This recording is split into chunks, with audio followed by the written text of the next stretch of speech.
Welcome back, everybody, for another deep dive. This time, we're going to be looking at a question that has fascinated really anyone interested in history.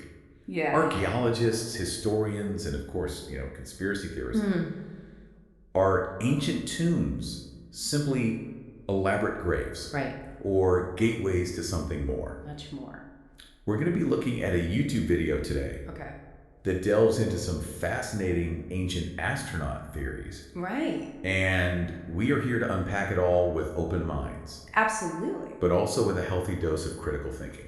Very important. It's really amazing to me how this topic just transcends cultural boundaries. Oh, yeah. I mean, we see these echoes of celestial connections and potential extraterrestrial influence in ancient structures across the globe. For sure. It's not just like one civilization that was doing this. Exactly. It's like a global phenomenon. A global phenomenon it is. It's not just the pyramids in Egypt, which of course come to mind. Of course. There are also the Kofun tombs in Japan. Massive keyhole-shaped mounds that are only truly visible from the sky. They are remarkable. And then you think about the sheer scale of some of these structures. Incredible. Like Newgrange in Ireland. Yeah. It's mind-boggling when you consider they were built long before the Great Pyramid. Yeah. With seemingly limited technology. Yeah, how did they do it? I know. It's really hard to wrap your head around. It is. Newgrange is interesting because of its precise alignment with the winter solstice. Yeah. On the solstice, a beam of sunlight, sometimes called a sunbagger, illuminates the inner chamber at dawn. Yeah. Hard to imagine that just being a coincidence. I think it's very difficult to imagine it as just a coincidence. Yeah, this deliberate alignment with the cosmos. Right. It suggests a deep understanding of astronomy. Yeah. And maybe a belief in the connection between the earthly realm and the celestial. It makes you wonder, were they trying to communicate with something beyond our world? Right? Like, were they just super smart and understood the stars? Yeah. Or were they trying to, send a signal to something out there? Yeah. The video goes deeper into Egypt. Okay. Specifically focusing on two locations. Saqqara and the Serapeum. Two very interesting places. At Saqqara, we find the pyramid texts. Yeah. Which are more than just descriptions of burial rituals. Right. They seem to provide instructions for the pharaoh's journey to the afterlife. Okay. Detailing a transformation into a star. Wow. And joining Osiris in the sky. So it's not just a physical death. No. It's a celestial ascension. Yeah. That's fascinating. It is pretty incredible. Yeah. But then we have the Serapeum. Right. An underground complex housing these enormous empty sarcophagi. Yeah. Now, the Egyptians were meticulous about preserving bodies for the afterlife. Right. So the fact that these grand sarcophagi are empty is truly baffling. It's really strange. It is. And the craftsmanship, too. I know. They're made from solid granite, incredibly heavy and precisely cut. I can't even imagine. It would be a challenge even with modern tools. I know. It raises so many questions. Yeah. If they weren't meant for Apis bull mummies, as some believe, what was their purpose? Right. Were they there for something else? Could they have been some kind of containment system?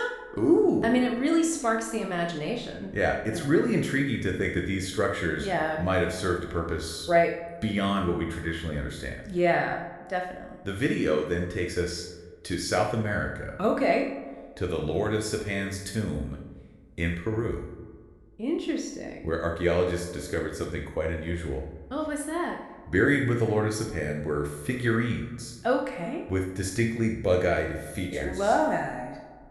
Like aliens. Kind of, yeah. It's a far cry from typical human depictions. Yeah. What's fascinating is this blending of human and otherworldly characteristics. Right. Appears in other cultures as well. Like where? Well, there's a clear parallel. Okay. With the Tanah Toraja boat coffins in Indonesia. Oh, yeah. I've heard of those. They're literally designed to look like spaceships. Spaceships. Yeah.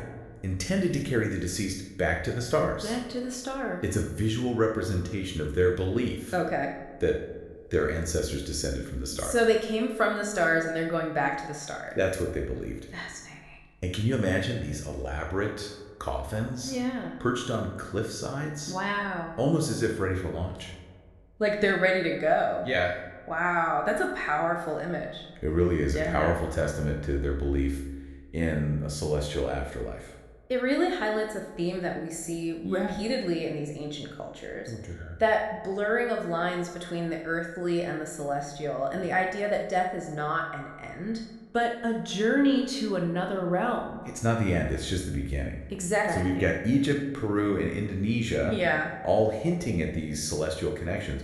But the video also highlights sites that showcase an advanced understanding of astronomy, like Newgrange, which we talked about earlier. And it's not just Newgrange. No. In Ireland, there's also Noth, a site that contains astronomical charts. Charts? Yeah. Like what kind of charts? Well, one, for instance, appears to map the cycles of the moon.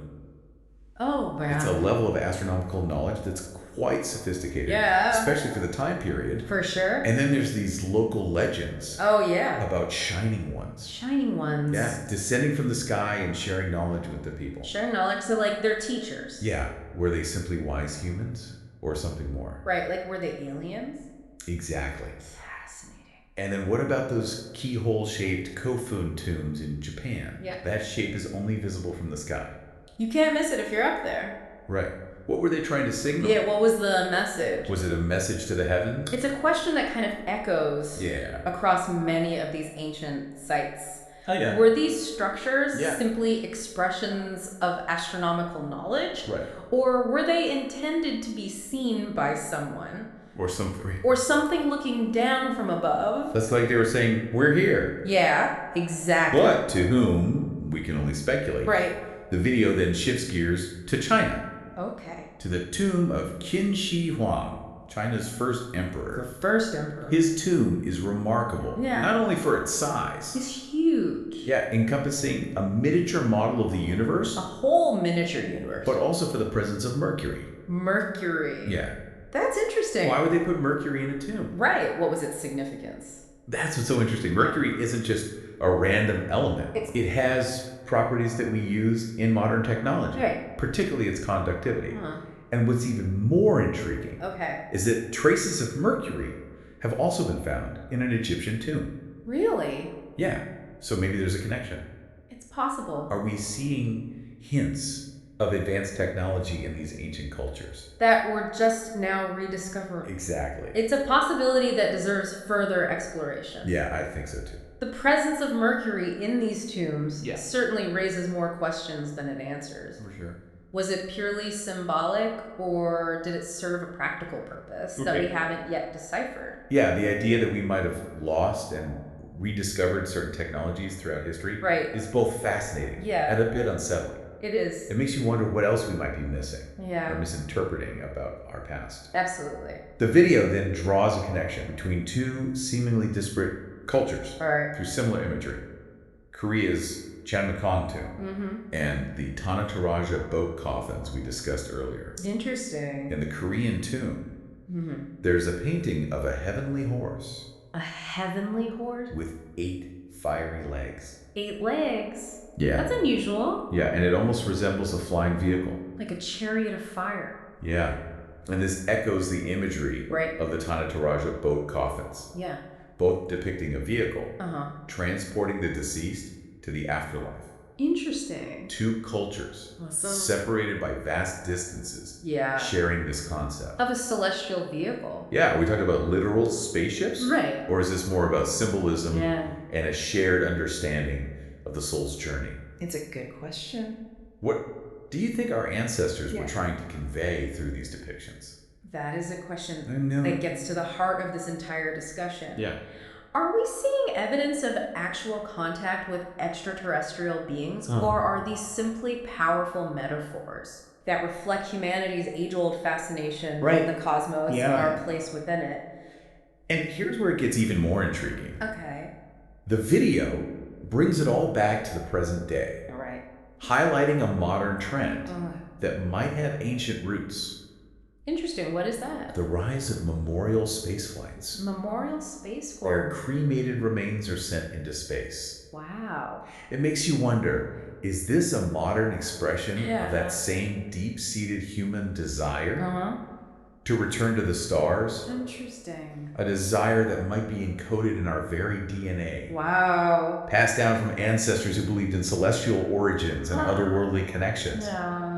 The idea that we might be subconsciously echoing the beliefs and practices of our ancestors is truly thought-provoking.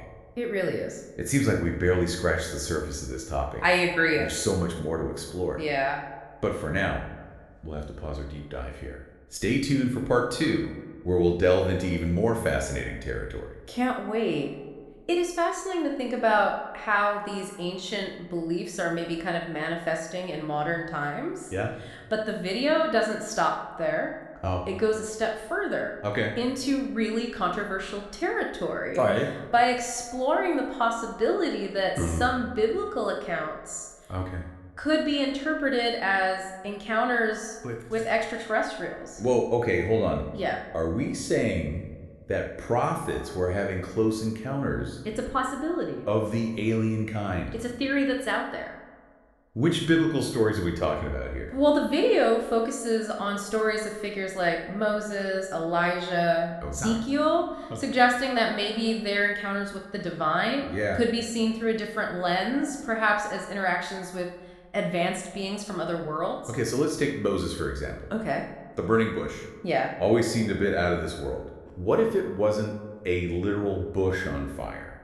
What if it was some kind of advanced technology? Right. That Moses interpreted through his own understanding. That's the idea. Okay. And then you've got the pillar of fire and cloud. Oh, yeah. That guided the Israelites through the desert. Could that have been some kind of advanced spacecraft? Okay. A beacon leading them to their destination. Interesting. It's a radical interpretation. Yeah. But it does align with some modern UFO descriptions. And what about Moses going up Mount Sinai? Right. And coming back with the 10 Commandments? Yeah. The video suggests that this could have been like an abduction experience. Yeah. Where Moses was given a set of rules. Right, to govern human behavior. It's a thought-provoking interpretation. Yeah, it really is. If these prophets were in contact with extraterrestrials, what was their purpose? Yeah, were they trying to like guide humanity's development? Right, were they trying to steer us towards a particular path? It's like something out of a science fiction movie. It is. But it makes you think about these stories. In a new way. Yeah, in a whole new way. Definitely. The video also mentions the prophet Elijah, who ascended to heaven in a whirlwind and a chariot of fire. Yeah, a chariot of fire. Could this be another example of an ancient encounter with a spacecraft? The description is certainly evocative. Yeah. A fiery chariot. Yeah. It could easily be interpreted as a craft with advanced propulsion systems. Yeah. Especially by someone who had no frame of reference for such technology. Yeah. It's interesting to consider how these ancient descriptions might align with our modern understanding of UFOs. Yeah, it's like we're looking at the same phenomena through different lenses. Right. Separated by time and cultural understanding. Yeah, it's fascinating. It really is. But it's not just biblical figures. No. The video also mentions Joseph Smith, the founder of Mormonism, who claimed to have been visited by an angel named Moroni. Oh, yeah, I've heard of that. Smith's account is interesting because he describes Moroni as coming from the Pleiades star system. The Pleiades. Yeah. That's a specific detail that aligns with the idea of extraterrestrial visitors. Right. Not just angels, but aliens. Yeah, and even Buddha is brought into the mix. Yeah. The video points to his encounters with devas. Described as superhuman beings with advanced technology. Really? They sound a lot like what we might call extraterrestrials today. It's a reminder that these themes of celestial beings and otherworldly encounters aren't limited to just one religion or culture. It's like a universal thing. Yeah. This fascination with the unexplained. It seems that we've always looked to the skies and wondered about what might be out there. So we've got prophets, angels, divas. Yeah. All potentially connected to extraterrestrials. That's a lot to unpack. Yeah, it's a lot to take in. It is. The video then shifts to a topic that's often associated with alien encounters. What's that? Abductions. Abductions. It starts with a case. Okay. That's considered a classic in ufology. Okay. The Travis Walton abduction. Oh, yeah, I've heard of that. Walton claimed to have been taken aboard a spacecraft in 1975. Right. An experience that obviously had a profound impact on him. I can imagine. The video uses Walton's case as a starting point to explore the idea that abductions have been happening throughout history. Wow. Perhaps even documented in ancient texts. Like what kind of texts? Well, for instance, it points to the Book of Enoch. Okay. Non-canonical biblical text where the prophet Enoch describes being taken up to heaven in a fiery chariot. There's that chariot again. Yeah, interacting with beings that sound very much like extraterrestrials. Wow. And his descriptions are incredibly vivid and detailed. It's like he was really there. Yeah. Wow. And then there's Ezekiel's vision of a wheel within a wheel. Yeah, I remember that. Which some interpret as a description of a flying saucer. Oh, wow. The video is proposing that these ancient accounts, often understood as religious visions, could actually be descriptions of abduction experiences. That's a bold claim. It is a bold claim. Yeah. It challenges us to reconsider how we interpret these ancient texts. Yeah, were they simply metaphorical stories? Right. Or were they attempts to describe something truly extraordinary? Yeah. Something that defied the understanding of the time? It's like they were trying to communicate something, but they didn't have the language or the concepts to fully explain it. Right, they were trying to make sense of something that was beyond their comprehension. Exactly. The video even brings in the story of Jonah and the whale. Jonah and the whale? Yeah, suggesting that the whale could have been some kind of underwater craft. Really? Yeah. Like a submarine? Yeah, and it highlights the description of the whale's skin and ribs as being made of shiny bronze in the Apocryphal. Shiny bronze. That's a detail that seems to support the idea of a metallic structure. Right. Something more akin to a submarine than a living creature. Wow. Okay, so let's say, for argument's sake, that these were abductions. Right. What was their purpose? Yeah, like why were they abducting people? The video explores several possibilities. Good. From genetic experimentation to the creation of a hybrid human-alien race. Like a hybrid species? Yeah. That's straight out of science fiction. It is a topic that's been explored extensively in science fiction. Yeah. But the idea that it might have roots in ancient history? Yeah, in ancient history is certainly intriguing. It also touches on the concept of psychic abductions. Psychic abductions? Where individuals claim to have been contacted telepathically by otherworldly beings. Wow. It mentions people like Nikola Tesla. Who claimed to receive messages from beings on Mars. Beings on Mars. And even Albert Einstein, whose wife supposedly said his favorite book was about psychic abilities. Wow. And the hidden history of humanity. It's fascinating to think that some of the greatest minds in history might have had experiences that went beyond the realm of conventional science. If extraterrestrials have been interacting with humans for so long, what could their ultimate goal be? That's the million-dollar question. And it leads us to an even more dramatic proposition. The idea that entire civilizations might have vanished. Because of mass abductions. Are we talking about like the Bermuda Triangle and lost cities like Atlantis? Exactly. The video focuses on the Bermuda Triangle. A region known for mysterious disappearances. And suggests that it could be a portal. Or a vortex. Used by extraterrestrials. Exactly. And it connects the Bermuda Triangle to the legend of Atlantis. Right. Proposing that the lost city might have been submerged in that area. Perhaps as a result of alien activity. It's a theory that's been around for a while. It has? But the idea of mass abductions just adds a whole new layer of mystery. It really does. Were the inhabitants of Atlantis taken to another dimension? Right. Or perhaps to another planet entirely? It really sparks the imagination. It does. And then there are the Anasazi, the ancient Pueblo people, who mysteriously disappeared from the American Southwest around the 14th century. What happened to them?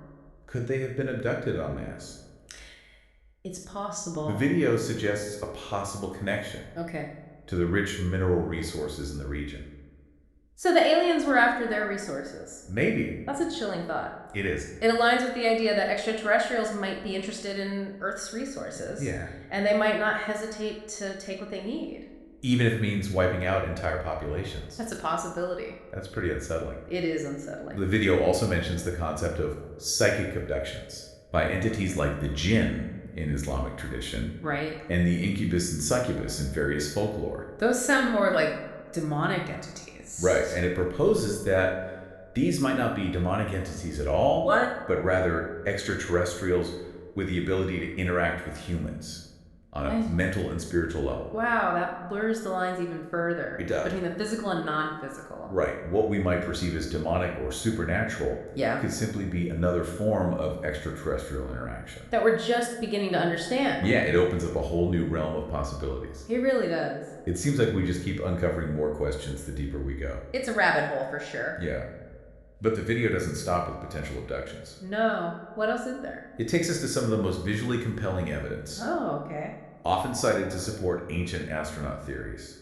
Like what? The markings on the Earth itself. Oh, like the Nazca Lines? Exactly. Those giant geoglyphs in the Peruvian desert. They're so massive. I know some stretching for miles. And they depict all kinds of things. Animals, plants, geometric shapes. And you can only really see them from the air. Right. It's hard to imagine how those lines could have been created. Yeah. Without some kind of aerial perspective. Right. Like, how did they get up there to see what they were doing? The video explores several theories. Okay. Including the idea that they were made for the gods to see from above. The gods. Yeah, maybe as landing strips. Landing strips for their spaceships. Or maybe navigational aids. Interesting. Some researchers have pointed out that those lines wouldn't be very practical as runways. No, probably not for any aircraft we know of. So if they weren't meant for physical landings, what was their purpose? Right, what were they trying to do? It's led to speculation that the aircraft might have been something far more advanced. Right, something we can't even imagine. Or that the lines themselves weren't for physical landing. But as a way to attract attention from above. Like a big hello? Yeah, a giant signal saying, we're here. It's like they were trying to communicate. Across vast distances, maybe even across time. Wow, and what's interesting is that the Nazca Lines aren't isolated. Oh. I know there are similar geoglyphs. Yeah, galore. Found all over the world. Like where? Well, there's Serpent Mound in Ohio. Okay. And the stone circles in the Middle East. It's almost like a global network of markings. All created for some unknown purpose. And then you've got crop circles. Oh, yeah. Those intricate patterns that appear overnight. I know, it's crazy. In fields of wheat and corn. Some are hoaxes, for sure. Definitely. But there are many that just defy easy explanation. How are they doing it? I know the speed and precision. Yeah. Often without any witnesses. It's bizarre. It has led to speculation about advanced technologies. Maybe even extraterrestrial. Right. It's amazing how these crop circles just seem to appear out of nowhere. Yeah, like magic. The video draws a connection between crop circles and the Nazca Lines, proposing that they might be a modern continuation of ancient communication attempts. Wow, so like they never left. Right? Maybe they're still trying to communicate with us. It's a compelling thought. It really is. Maybe messages from the same beings who visited Earth in the distant past? Reaching out to us across millennia.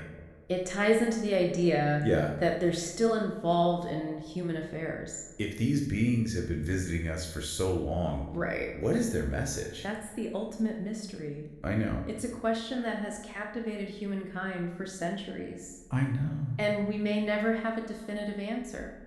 I guess that's part of what keeps us looking. It makes it so fascinating. It forces us to question our assumptions. Yeah, to consider possibilities that might seem outlandish. We really do know so little about our own past. That's for sure. And the universe is full of mysteries. We've only just begun to explore. It's a little daunting, but also exciting. Absolutely. What do you think? I don't know what to think. I know, me neither. But it's definitely giving me a lot to think about. It's a reminder to keep an open mind. And to keep asking questions. Yeah, what do you find most compelling? I don't know. I think the idea that maybe they're still here. Yeah, that they never left. And they're trying to communicate with us. Yeah, maybe through these crop circles. Yeah. Or some other means that we haven't figured out yet. Right. That's a really interesting thought. If some of these structures and practices were influenced by extraterrestrials, what was their ultimate goal? Yeah, what are they after? Were they simply curious observers? Yeah, just watching us. Or do they have a more active role in shaping our history? Wow. And maybe even our future. It's a question that's definitely going to spark debate. Yeah, and fuel further exploration. Maybe someday we'll have the answers. Maybe. Until then, we keep looking up. And asking questions. Yeah, and keep an open mind. Well said.